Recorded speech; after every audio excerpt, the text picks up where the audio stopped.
dentro del electromagnetismo eh, tenemos un apartado, ¿sí? Que hace a la inducción magnética, ¿sí? Y esto van a notar en todas las situaciones que les vaya planteando, comentando, es que siempre vamos a tener presente un campo magnético. A este campo magnético en todas las situaciones lo voy a estar representando como dos bloques, ¿sí? Como dos cuadrados. Normalmente en cada cuadrado, cada bloque le voy a poner el signo, perdón, la letra S y N de polo norte y polo sur, ¿sí? Y aparte de ese campo magnético representado por esos bloques o polo norte y polo sur, también voy a dibujar siempre, en todos los casos, un conductor, ¿sí? Entonces siempre vamos a tener un conductor. Y vamos a estar hablando de la interacción de ese campo magnético con el conductor. Primera situación o primer caso que me va a permitir poder explicarles a ustedes cómo funciona de manera muy sencillita, muy básica, una máquina eléctrica, que es el motor, ¿sí? Vamos a ver cómo funcionan los motores.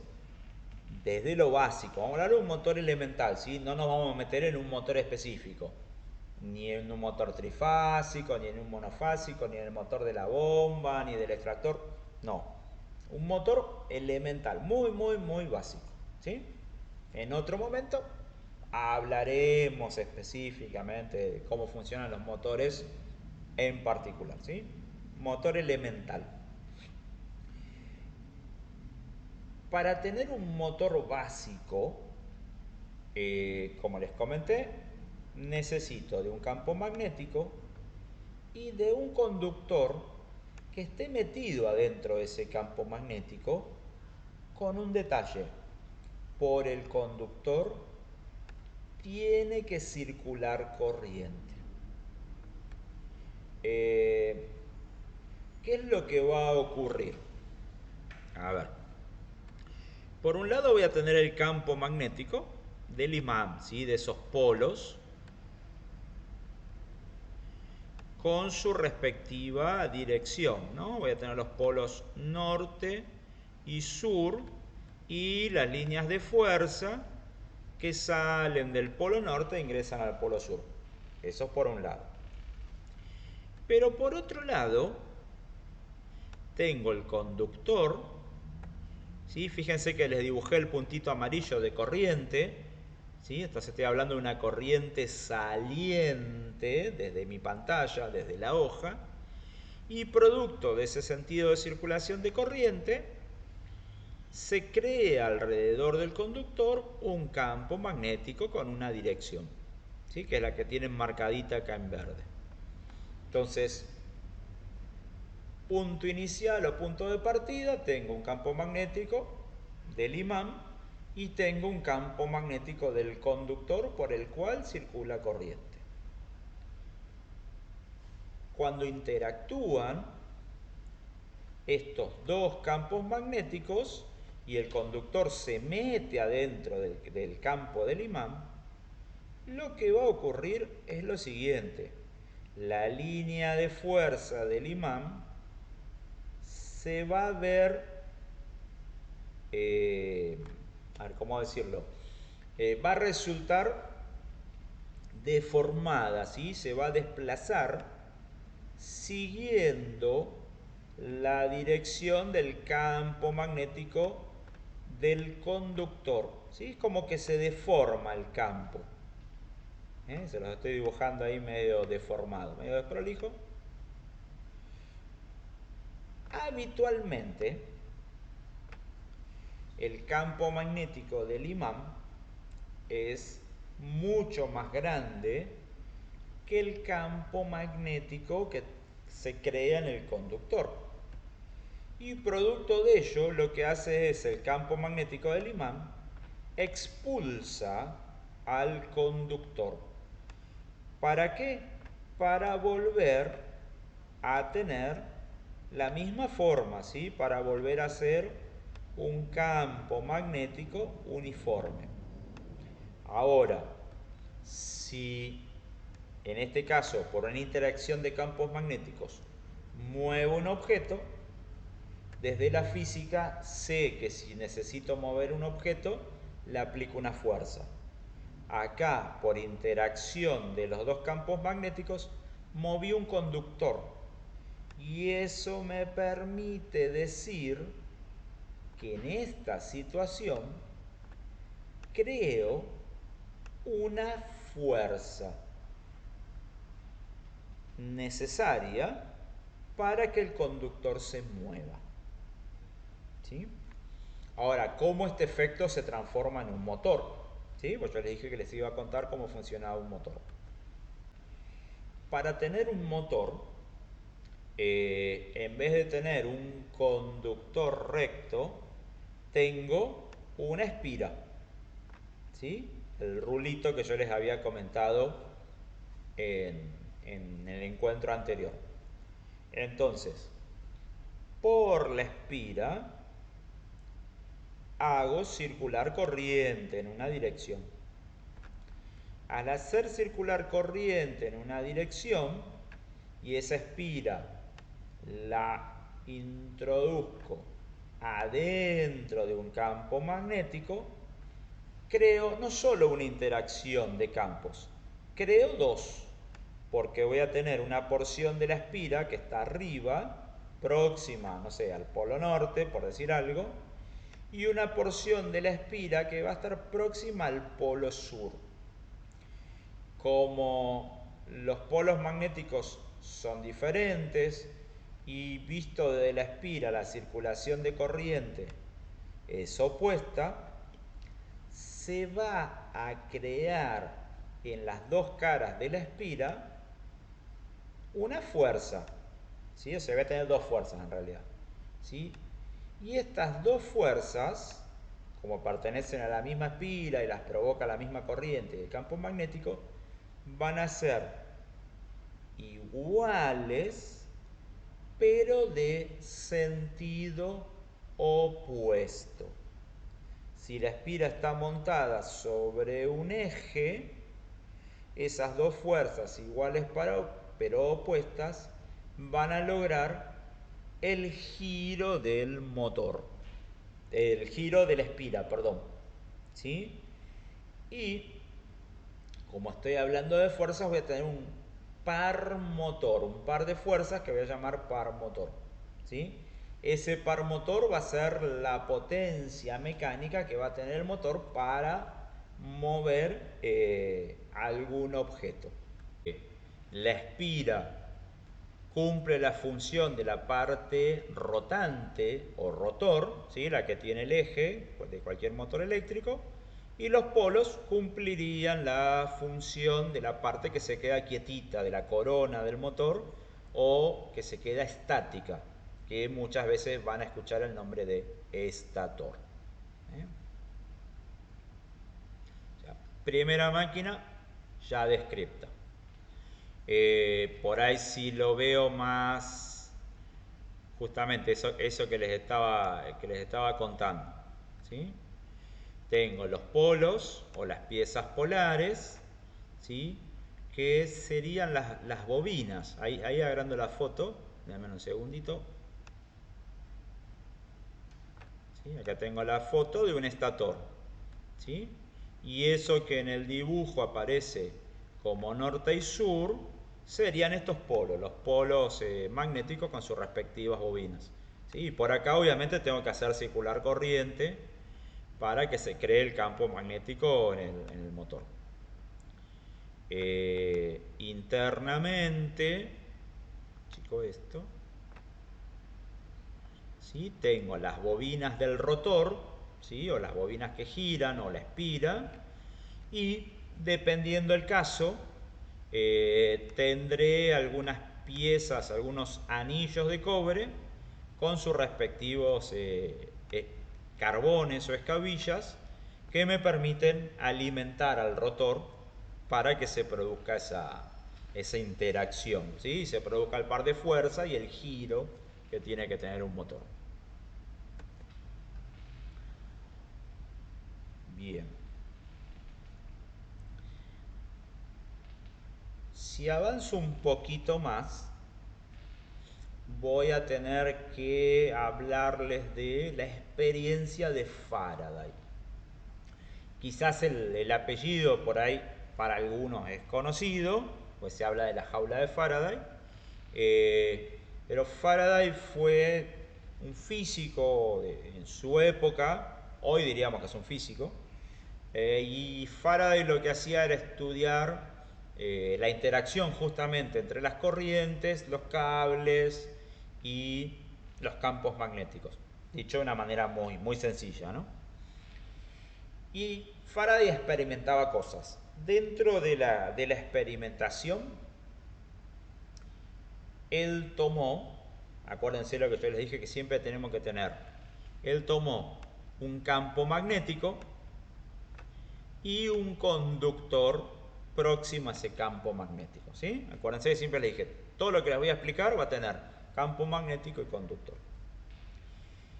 Y experimentando, lo que descubre Faraday es que si se mueve el conductor, ¿sí? El conductor está solito, peladito, si se mueve el conductor, se obtiene un valor de tensión en sus extremos, ¿sí?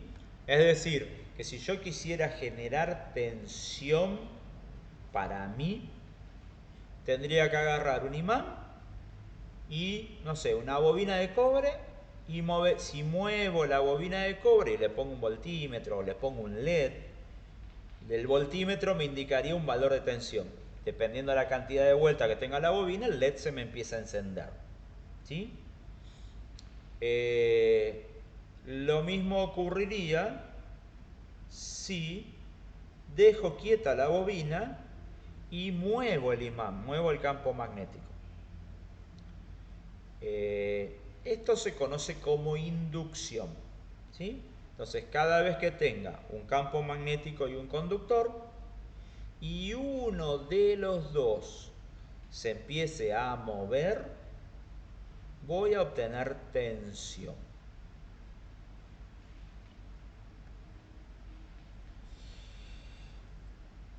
Cuando hablo de que tengo tensión, para al menos lo que estamos viendo, tengo que definir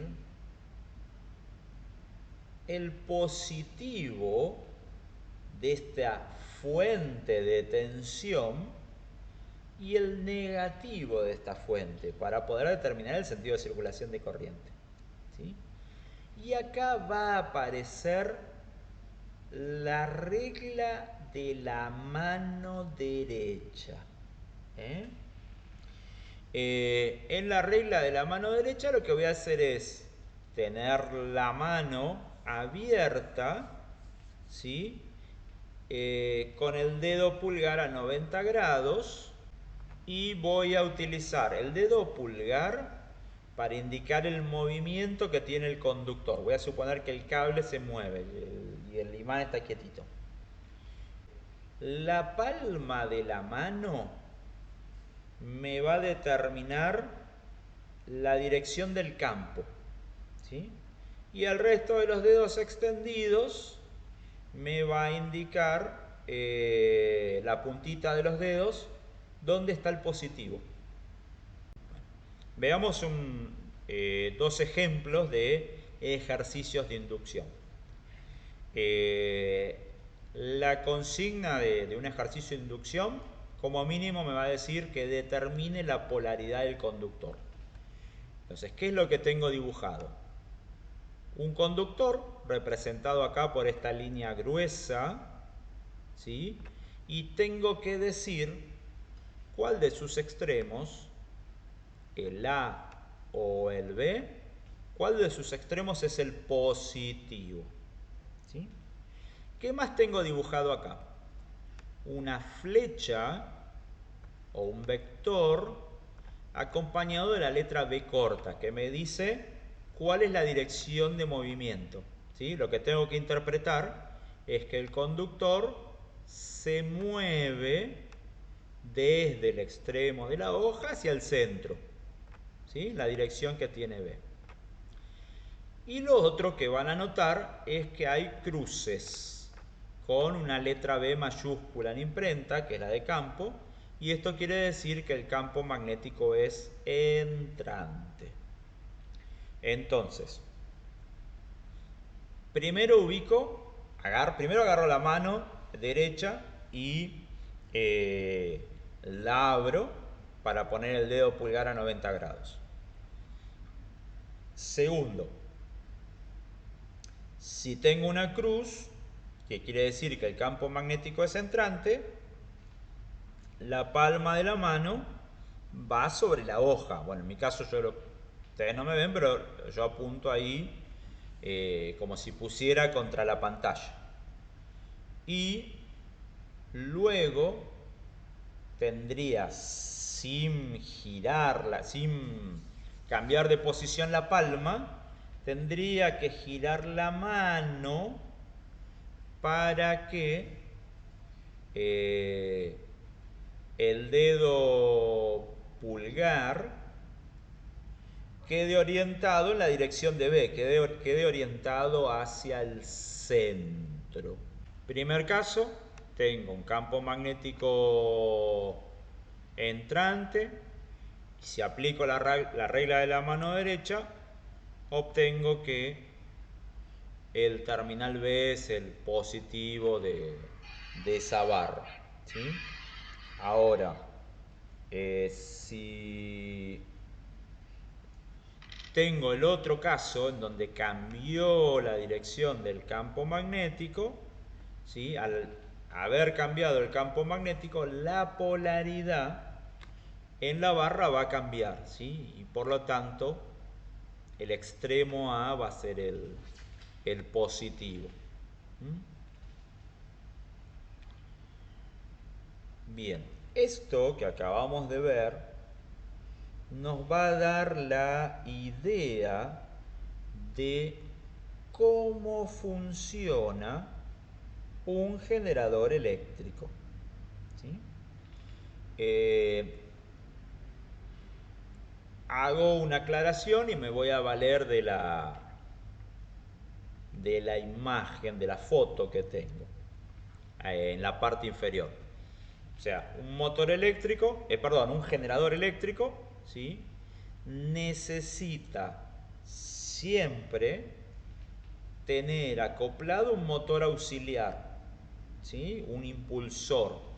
De ahí que voy a tener siempre un motor auxiliar y en uno de sus extremos acoplado el generador. ¿Sí? Lo que está marcadito en celeste y que yo les estoy marcando ahora en la imagen, eso es el generador. Todo lo demás, por fuera de esa marca, es el motor impulsor o el motor auxiliar. Entonces, ¿qué es lo que voy a tener en un generador? El rotor, formado por una espira, que lo va a mover el motor auxiliar, y ese rotor o espira va a girar dentro de un campo magnético, que es el estator. Al motor auxiliar empezar a girar, o motor impulsor empezar a girar, y hacer girar la espira, lo que hace la espira es cortar las líneas de fuerza del campo magnético del estator, de tal manera que en sus extremos, a través de los anillos rozantes y de los carbones, obtener un valor de tensión. ¿Sí? Entonces, nosotros iniciamos esta cursada diciendo que la tensión se obtiene en una pila, producto de haber unido dos materiales con diferente potencial eléctrico, y que producto de una reacción química muevo los electrones. A través del descubrimiento de Faraday se logra fabricar una nueva fuente de tensión. Ya no es más la pila, sino ya es algo más mecánico. ¿Sí? Muevo conductores, el rotor, adentro de un campo magnético, el estator. ¿Sí? Y obtengo tensión, ya por un proceso mecánico. ¿Sí? Principio de funcionamiento de todos los generadores eléctricos. Un detallecito que tiene que ver un poquito con lo que hablamos antes de los materiales magnéticos y con esto que estamos hablando ahora de inducción.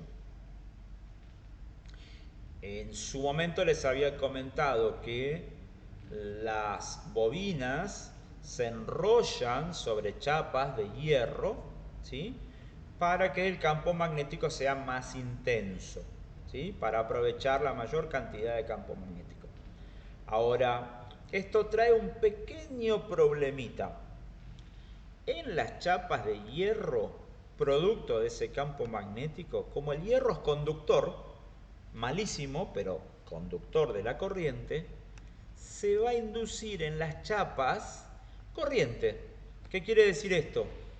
Que en el motor, en el generador, y ahora en unos minutitos que veamos el transformador, la corriente no solo va a estar circulando por las bobinas, sino que vamos a tener corriente circulando por el hierro, ¿sí? Por fuera de las bobinas.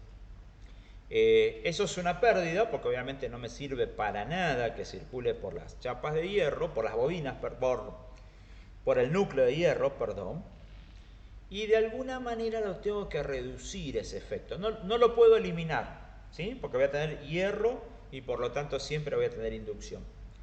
Pero la forma de reducir el efecto es que el hierro, en vez de ser una cosa de un solo cuerpo, algo único, en vez de ser un solo cuerpo, esté formado por láminas, ¿sí? Todas pegaditas una al lado de la otra. ¿Se produce el efecto de inducción? Sí. ¿Se producen estas corrientes? Sí, pero muy chiquititas, porque la separación entre esas chapas generan una resistencia.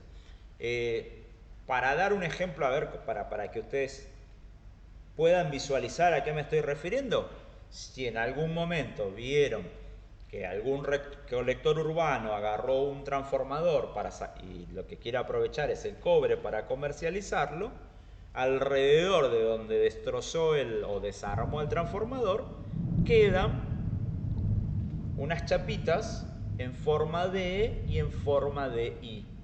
¿Sí? Esas son las chapas del transformador, ¿sí? Es el núcleo.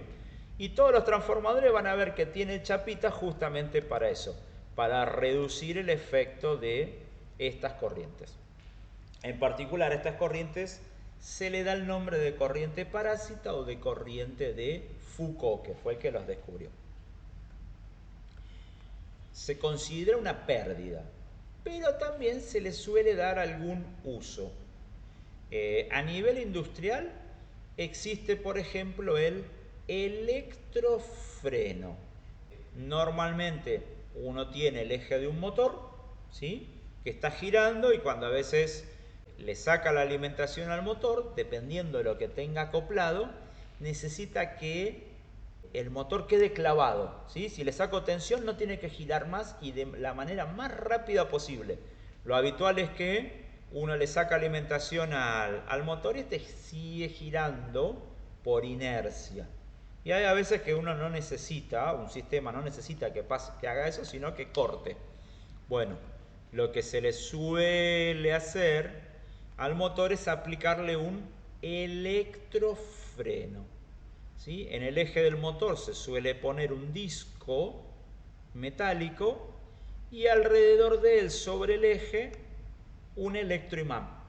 De tal manera que cuando le quito alimentación al motor, en el mismo instante de tiempo alimento el electroimán, induce las corrientes parásitas que les comenté recién, pero las induce a propósito, ¿sí? Y se crea un efecto de atracción magnética, se crea como un anclaje magnético, ¿sí? Eso es un electrofreno y funciona en base a esto de las corrientes parásitas. Por ahí algo más doméstico, desde hace una década más o menos, tenemos las ollas de inducción, ¿sí? O muchos utensilios de inducción que se utilizan en las cocinas de inducción. ¿Qué son las cocinas de inducción? Simplemente se reemplaza la hornalla donde se inyecta gas y uno quema gas por una bobina, y los utensilios de inducción no puedo utilizar cualquier olla en esas cocinas, sino que se utilizan unas ollas o sartenes o lo que fuera aptas para cocina de inducción. ¿Por qué? Porque en la base, ¿sí?, de esa olla, de esa sartén, tienen una placa metálica de hierro. Entonces, cuando uno enciende la cocina y hace circular corriente por la bobina de la cocina de inducción, se genera ese efecto de corriente parásita en la base de la olla o de la sartén.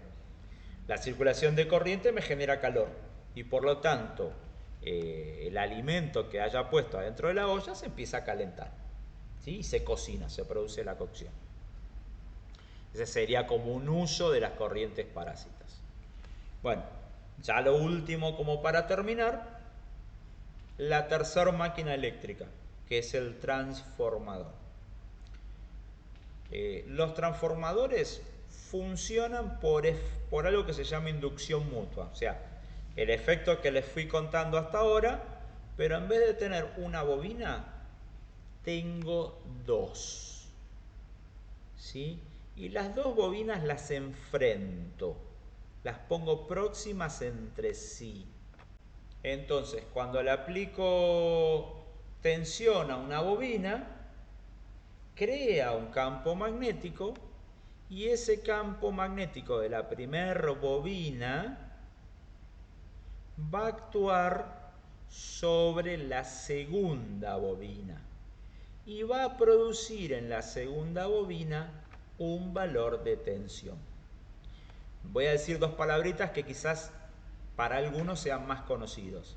A la primer bobina normalmente se le da el nombre de primario y a la segunda bobina normalmente se le da el nombre de secundario. ¿Sí? Los transformadores eléctricos tienen como mínimo dos bobinas, la bobina del primario y la bobina del secundario. La bobina del primario es donde le aplico tensión y producto de esa tensión induzco con el campo magnético una segunda tensión en la bobina del secundario. ¿Sí? O sea, en un transformador aplico tensión y obtengo como resultado tensión otra vez. Con el detalle que la tensión que sale en el secundario va a depender de la relación de vueltas que exista entre la bobina del primario y la bobina del secundario. De tal manera que a la salida de un transformador, lo más habitual es que tenga menos tensión, que el transformador sea reductor. Pero hay situaciones, por ejemplo, los transformadores de distribución es al revés. En la bobina del secundario tengo más tensión, ¿sí? Por alguna situación en particular, ¿sí? Bien, hasta acá terminado el capítulo de inducción magnética.